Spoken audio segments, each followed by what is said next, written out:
Hi, I'm Reverend Paula Skiles at Unity Church of San Marcos, and we welcome everyone online, and we're grateful that everyone is with us today on this November 19th of 2023, a time so wonderful we have to share with each other. So my question is, as we approach, because this week is going to be Thanksgiving week, as we approach the year-end holidays, you may have noticed that thankfulness and gratitude and generosity are emphasized in our culture and infused into our country, right? Have anyone ever noticed that? Okay, well, I have. And if you've given any thought to that, what do you see in that? What do you see? Is there a value? Is it something that just the commercialism has taken over? Or what do you see in that? Anyone? One thought? Connection. Connections, okay, it makes connections for human connections possible, all right, what else? It just lifts my spirit. It lifts your spirit, okay. To think about things that I'm grateful for. Yes, when we think about things that we're grateful for, absolutely, yes. It deletes the sorrows and hurt. It begins a giving time.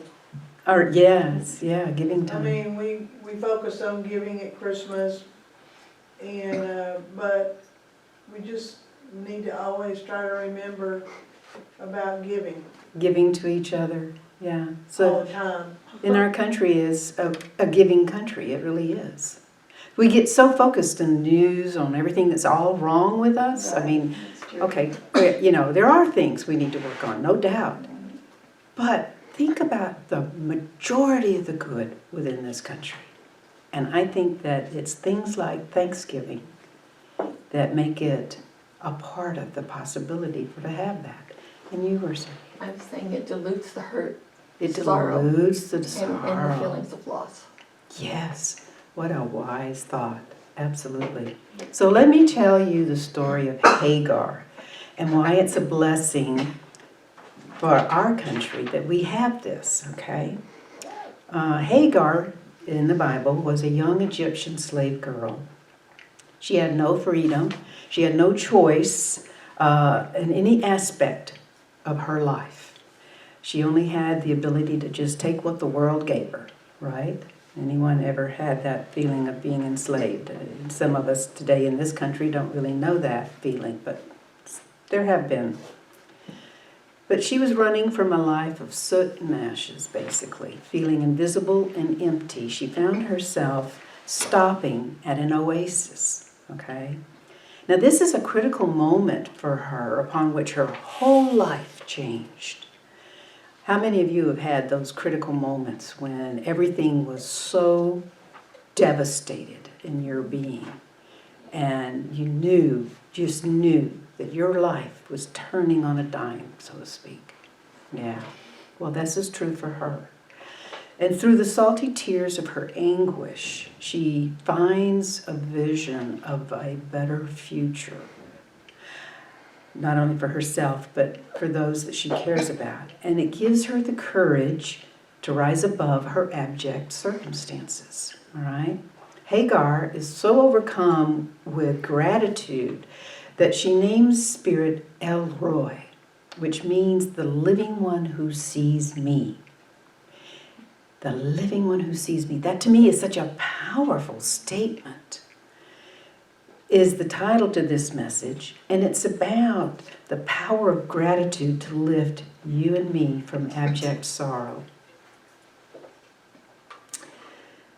Elie Wiesel said, "No one is as capable of gratitude as one who has emerged from the kingdom of the night." Yeah. So Hagar's story fascinates me. Because I relate to her in so many ways. And I think many of us women might. Anyway, some people think maybe a minister should focus on our other story, the one that, we can get caught up in, Spirit's promises of a child to a woman who's well past the age of childbearing, right? But instead of miracles of that type, I'm sharing Hagar's miracles, which are a different type. I'm riveted by Hagar because she was like an unwilling victim, all right? She was powerless in circumstances beyond her control. And she chose and had the opportunity to rise above her fears and her circumstances through the unconditional love she had for an unborn child, her own child. Hagar's story includes Abram and Sarai, a childless Hebrew couple to whom she is enslaved. They decide to use her to have children. And Abram was promised by the Lord to have an heir of his own. But so many years had passed that he hadn't had any forthcoming child in. And so he lost faith. All right? And he decided to follow Sarai's suggestion to use Hagar. The Bible story says so little of what was going on in these people's lives, right? I mean, you hear, okay, this is happening, that's happening.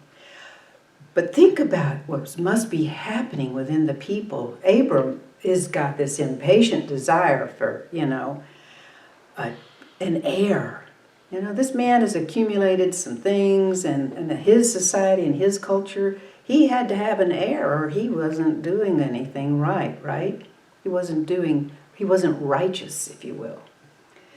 And it caused him to turn from what he considered to be a barren woman to a young slave girl, all right? Even though Spirit had promised him an heir, but of course years had passed and nothing. Sarai wanted children desperately, but she could not conceive.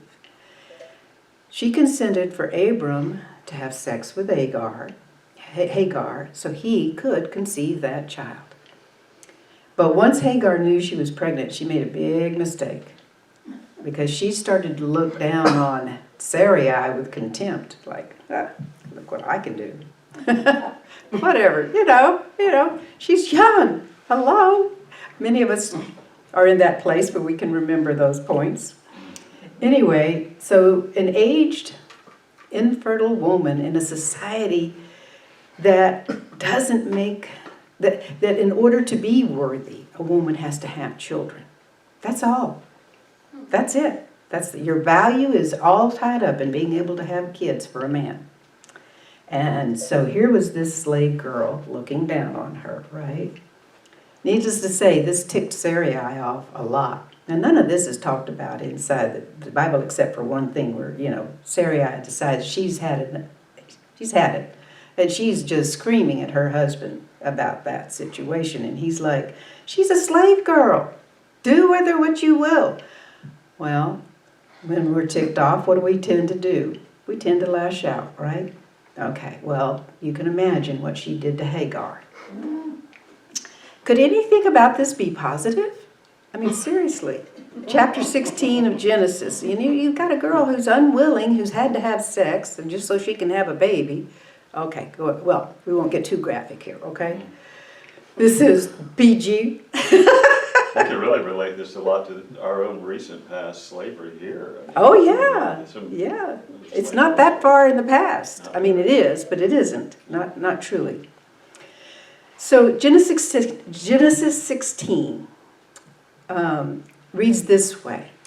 The angel of the Lord found her. This is Hagar, because she's run off, right? She's been beaten. She's fled. She doesn't have any resources. She's feeling unworthy. She's feeling empty. She's desperate, right? She has a child she can't take care of, and no one would take her in, right? I mean, she's in a country that isn't even her own, and she's a slave. And the angel of the Lord found her by a spring of water in the wilderness, and he said, return to your mistress and submit to her. Now, I don't know about you, but that doesn't sound like advice I'm real interested in. But we have a different mindset, right? Now you have conceived and shall bear a son. You shall call him Ishmael, for the Lord has given heed to your affliction. In other words, Ishmael means God hears. So in the sense of this child, she's going to call it Ishmael, is because she knows that Spirit has heard her prayer and her problem, right? And she is so overcome when Spirit meets her in her distress, and she names the Lord who spoke to her, "You are El Roi," or the living one who sees me. Now this phrase, as some render it, the God who sees me, is the same living Spirit which numbers the very hairs on our head and counts our every tear. They matter. What do you think the living one sees when Spirit looks at us? What do you think that Spirit sees? Whole, complete. Whole and complete. Okay. What else? A channel, A channel. Okay. What else? a gift. A gift. Okay. When he was looking at Hagar, what do you think he saw? A gift. A gift. Okay. All right. Perhaps Spirit saw hopelessness, perhaps some despair, but foremost and forefront, Spirit saw unconditional love. That was what was foremost on Hagar's heart, right? And the welfare of her child, that was foremost, that love for an unborn child that she had no choice in bringing to life. But the living one had seen into her heart of hearts. She was to be a mother. And she has experienced this upliftment to rise above, seeing a vision that her child will be a father of very many individuals, a multitude of people. And so a leader and many things that people of her age valued and needed to have for their social structure. She was empowered in that moment that that future that she would have for her child would be better. And it just changed everything from her, knowing that every tear for her counted to Spirit. And she mattered, and her child mattered. In other words, she experienced feeling as if Spirit, knowing her intimately, saw her deepest sorrows and reassured her with hope that not only would there be something good come out of this, but it would be for everyone concerned. And that she was not only not invisible and unworthy, but she was counted as someone who mattered. So consider this, that Francis Weller said about anguish. The work of the mature person is to carry grief in one hand and gratitude in the other, and to be stretched large by them. How much sorrow can I hold? That's how much gratitude I can give. If I carry only grief, I'll bend towards cynicism and despair. If I have only gratitude, I'll become saccharine and won't develop much compassion for other people's suffering. Grief keeps the heart fluid and soft, which helps make compassion possible. There's good in our grief, even if we can't see it. Benjamin Pratt is an author and columnist, and he wrote a story a little about himself, and he shared this about a time his family volunteered for a community meal for Thanksgiving Day. Now, they did lots of hard work, and they felt that he particularly felt he was rewarded with people's expressions of gratitude and graciousness, generosity. But in the midst of that abundance and prosperity and generosity, even there were some guests who were surly, who were rude, and ungracious. Ever served at one of those meals and had someone be not particularly grateful for what you have to give them? No, of course not. All right. So one volunteer waitress, she was bewildered and sort of irritated, right? Angry after serving a family, and she's returned gesturing she's going to pull out her hair. Anyway, sadly, what had happened was one of the tables where there was a family with some children, an elementary age boy, looked at what she served him and just said, "Yuck, I don't like that." But as she placed the plate before him, she said, "Well, you're welcome," and the boy stuck his tongue out at her. Now, neither his parents said anything, nor did they reprimand this child or anything. They just ignored the boy. there were other volunteers who shared similar stories with Benjamin about this type of thing. These experiences on this day were infrequent, but they sort of set everybody's energies off when that kind of thing happens, doesn't it? The prevailing gratitude just seems to get lost in the irritation.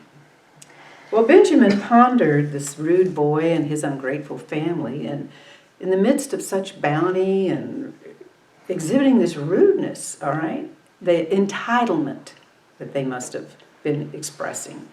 All right, ingratitude, totally. So wondering at first, is there no gratitude in their souls? No moral compass or respectful manners? Okay. But he was then moved to move beyond that immediate irritation into, finally, empathy. And with a tear in his eye, he thought, deducing this could only be the result of a deep ache in their soul. Okay? Difficult times can tempt you and I to become bitter and futile in our thoughts and actions. When you and I feel most invisible, powerless, forgotten by everyone, including if there ever is a spirit out there, right? Anyone ever felt that? No, I know you haven't.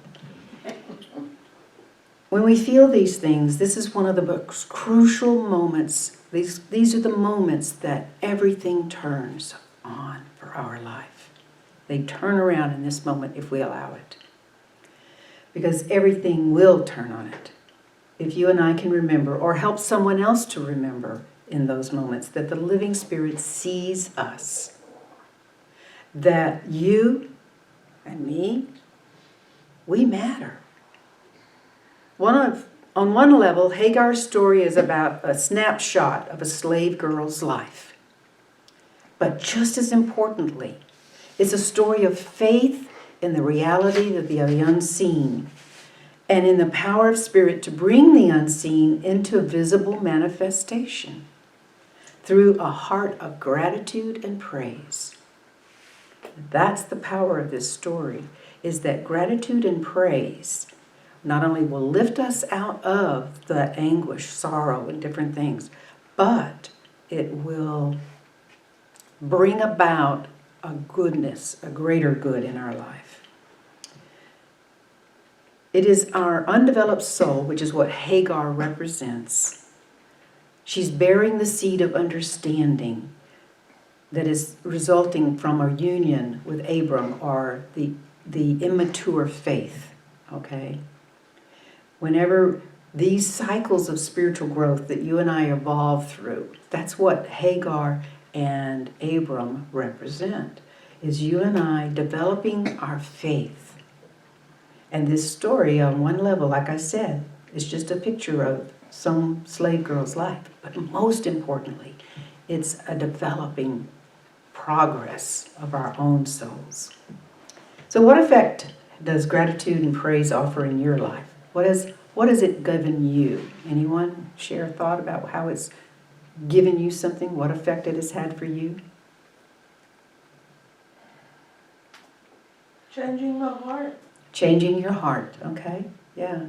Yeah, it's made me feel significant. Gives Even you though I am insignificant in the world, on the planet, but significant to myself. yeah, significance within yourself. Yeah, cool. All right. Nice. In the midst of a storm, you and I, we can all get caught up in the illusion of the permanence or the reality of that problem being more powerful than even spirit, right? That's bigger than what God can do for us, right? We may feel helpless or abandoned. It can seem as though spirit has fallen asleep and the boat's about to capsize, right? It is easy to think that spirit simply doesn't see us. It is. It's easy to think that. If we open our eyes, however, to the blessings around us, inevitably we will see the living one's fingerprints everywhere in our life. So let me encourage you that this is a time, if you're in those places, to glance back over your life, so to speak, to see the places where Spirit has been there, to hear and to appreciate those near misses that have occurred, and to see that you have been seen. Seeing and praising the good is a catalyst for our faith. The Bible states that God knows even the hairs on our heads. And out of the billions of people in the world, Spirit understands you and I more than we do. Most of the hairs you and I count are simply the ones that whenever we fall short, right? How often do we notice all those hairs about how we're doing something right in this world? Not as many times. But the living one numbers all of them. And let me tell you, the numbers for the good add up far more the times that we fall short. What does the living one see? The good in you and me. So Jesus was a master of seeing the good. He constantly gave thanks, praising, he called it Papa, as an example to emulate. Jesus received miracles as a result. Thanksgiving and gratitude and praise is the expression of joy Godward, and it is an impetus for miracles. That's an important statement. I'm going to repeat it. Thanksgiving or gratitude and praise is the expression of joy Godward, and is an impetus for miracles. If you could use a little oomph in your gratefulness, how about going on a gratitude scavenger hunt? All right, now I gave you a sheet that's got some suggestions. Find something that makes you happy. Find something to give someone else to make them smile. Find one thing that you love to smell. Find one thing you enjoy looking at. Find something that's your favorite color.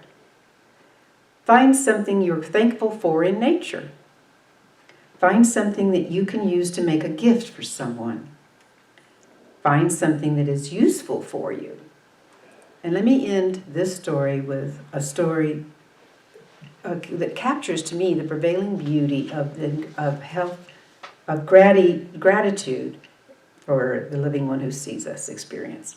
One of my colleagues is Reverend John Considine, and he shared a story of when he was hospitalized because his left arm wasn't working right and it stopped functioning.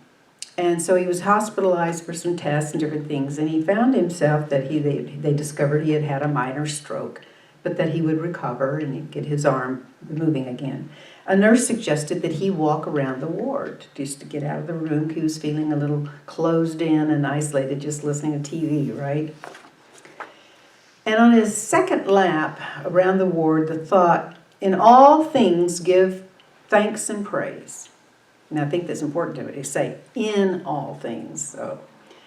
So he began giving thanks and praise as he walked. Thank you, God. I'm so grateful. Oh, thank you. Things like that, right? But on his third time around, there was an open door, and a middle-aged black woman was sitting on the edge of her bed. And he was moved to speak to her, saying, "Oh, I just remembered something you might want to know." And she looked at him and said, "What's that?" And he said, "In all things, give thanks and praise." And she brightened up immediately, right? And she said, "Oh, thank you. I needed that." And she was joyous about that in response. He said, "Me too." But laying awake in the middle of that night, he asked Spirit, what really do I have to be thankful for in all this and having a stroke? And the very quick answer was, it was a mini stroke, and you will have use of your arm again. And the other things that came to him was, he is by necessity now more spiritually aware and awake. And the other thing is, it's important that he began to take consideration about what he's doing and exercising in his life. And it's more about exercising body too, rather than just his faith. So he says, got it. Okay, I got it. Give thanks and praise in all things. So this Thanksgiving Day and every day, I truly feel that grateful for life, for love, for family, friends, for my own safety in this world. a purpose larger than myself, and so much more. But my gratitude is never pure nor perfect. Like love and hope, it is always blended with an awareness of aching souls and bodies everywhere. So what would your life be without the tear of compassion that you might feel? May you and I learn to live in the presence of the living one today who sees us with unconditional love. Let us pray that this day and every day, thank you, Spirit, you see me. God bless you and thank you for being with us.